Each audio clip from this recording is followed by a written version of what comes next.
hear them shooting. We can hear people screaming, hollering. We can see.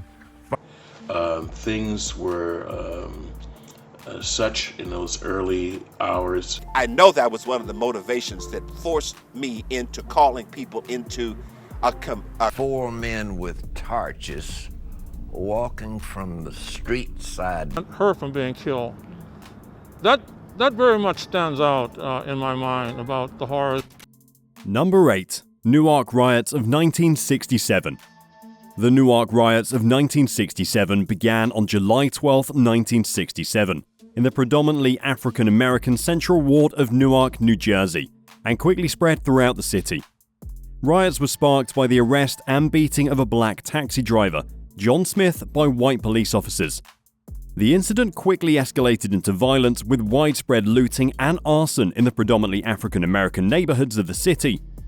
The riot lasted for 5 days and resulted in 26 casualties, over 700 injured, and more than $10 million in property damage.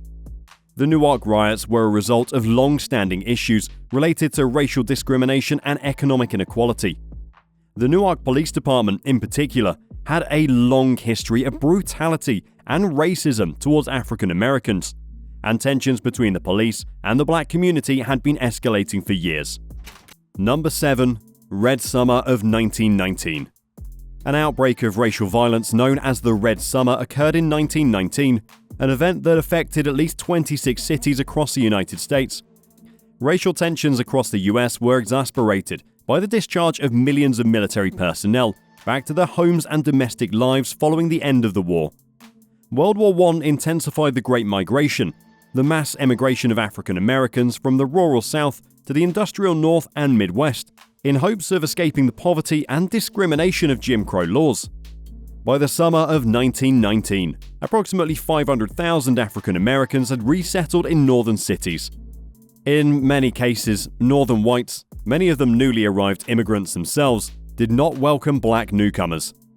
Many black veterans were mistreated, and in some cases attacked while in uniform. Lynchings increased from 64 in 1918 to 83 in 1919. Membership in the revised Ku Klux Klan skyrocketed into the millions by the early 1920s. Most violent incidents during the Red Summer of 1919 were not initiated by fringe white supremacist terror groups. Ordinary white civilians and veterans, unaffiliated with the Ku Klux Klan or any other racist organization, formed most of the mobs. Hundreds of African Americans were mercilessly slayed during the wave of racial violence, and no one was persecuted for their crimes. Number 6. Ocoee Slayings of 1920. The Ocoee Slaying of 1920 was a horrific act of racial violence that took place in Ocoee, Florida. It was one of the most brutal and fatal incidents of the era. On November 2, 1920, African American citizens in Ocoee were encouraged to vote in the presidential election. This was a significant event, as many black people in the South were denied the right to vote through various means of voter suppression, including poll taxes and literacy tests. However, when Mose Norman, a black man, attempted to vote, he was turned away from the polls by a group of white men. This led to a confrontation, which quickly escalated into a full-blown riot. The white mob burned down the homes of black residents, and many black people were lynched or slaughtered in cold blood. The violence lasted for several days, during which time African American residents of Ocoee were terrorized and forced to flee for their lives. In the end, the entire black population of Ocoee was driven out of town, and the community was effectively destroyed. Despite the clear evidence of their guilt, none of the white people responsible for the Ocoee massacre were ever punished for their actions. Number 5. Tulsa Race Slayings in 1921. The Tulsa race slayings of 1921 were one of the fatal and most destructive acts of racial violence in American history. Over the course of 2 days, a white mob destroyed the prosperous black neighborhood of Greenwood, also known as Black Wall Street, in Tulsa, Oklahoma. The violence resulted in the passings of hundreds of people, most of them African Americans, and mass displacement.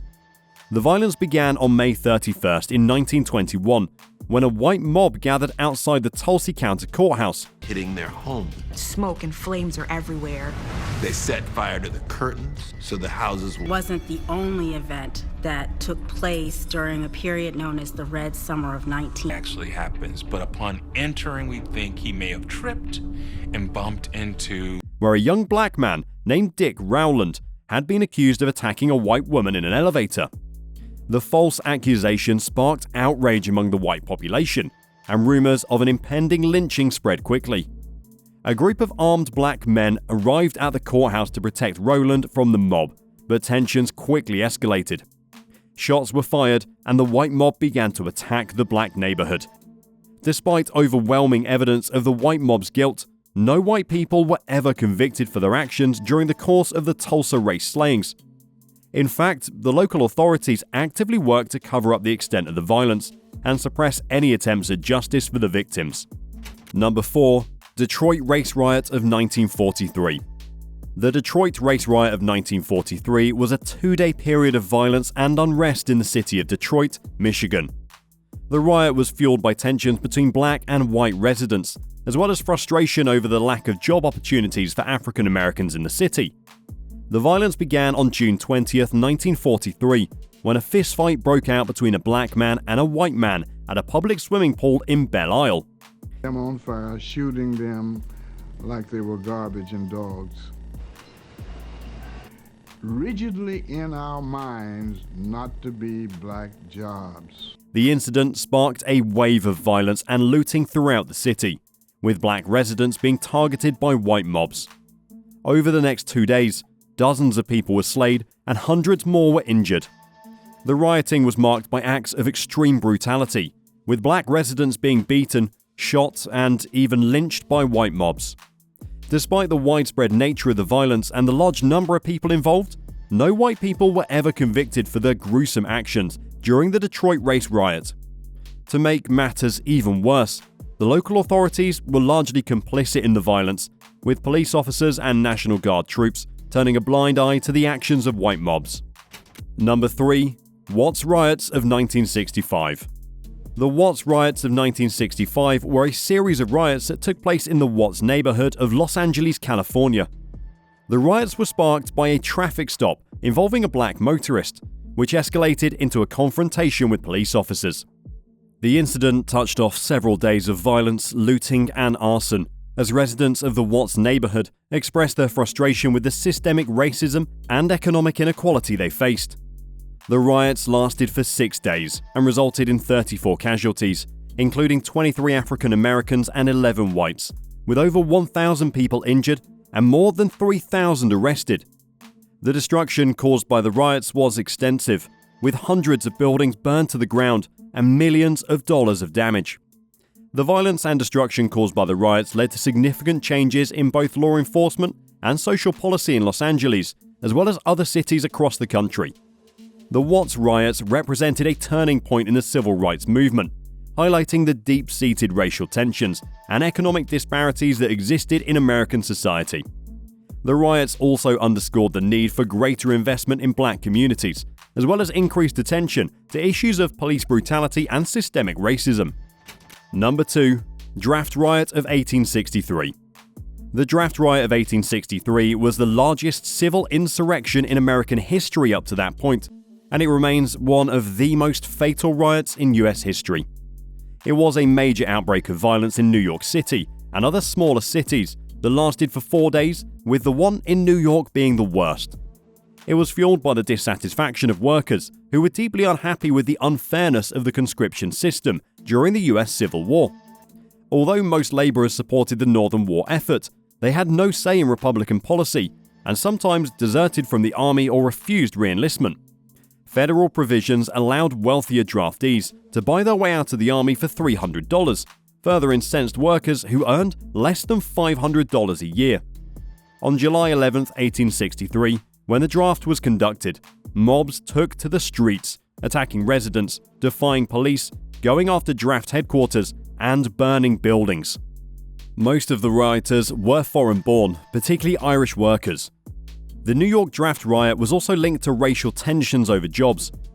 Northern laborers were afraid that the emancipation of slaves would lead to an influx of African American workers from the South. In fact, employers used black workers as strike breakers during this period. Therefore, the white rioters turned their anger on innocent African Americans, attacking their homes and businesses. Civil War freedmen's associations were compelled to help their brethren in New York. This racial animosity persisted among urban laborers until the second half of the 20th century. The 4-day draft riot was ultimately suppressed by the police, who worked with the 7th New York Regiment, hastily recalled from Gettysburg. On August 19th, the drawing of names was completed without any further incidents. Number 1. East St. Louis Race Riot of 1917. The East St. Louis Race Riot of 1917 was a horrific episode in American history that exemplified the deep-seated racism and violence that plagued the country during the early 20th century. The riot was triggered by a combination of economic and racial tensions, as African American migrants from the South flooded into northern cities in search of work, while white workers felt threatened by the competition for jobs and housing. In the summer of 1917, tensions between black and white workers in East St. Louis, Illinois, came to a boiling point. On July 1st, a group of white men charged a car carrying black workers, slaying 2 and injuring several others. This sparked a wave of retaliatory violence, with African Americans going after white-owned businesses and homes. In East St. Louis at the time of the riot, I knew about it from childhood because they would talk about how Is the magnitude and that it all occurred, shot and killed her son, and then they turned on her and they beat her. Over the next several days, the violence escalated into a full-blown riot, with white mobs roaming the streets, violating and slaying African Americans indiscriminately. The police and National Guard, who were called in to restore order, did little to stop the violence and, in some cases, even participated in it. The rioting continued for nearly a week, during which time dozens of people were slaughtered and hundreds more were injured. Many African American homes and businesses were burned to the ground, leaving thousands of people homeless and in destitute conditions. That's all for this video, folks. See you next time.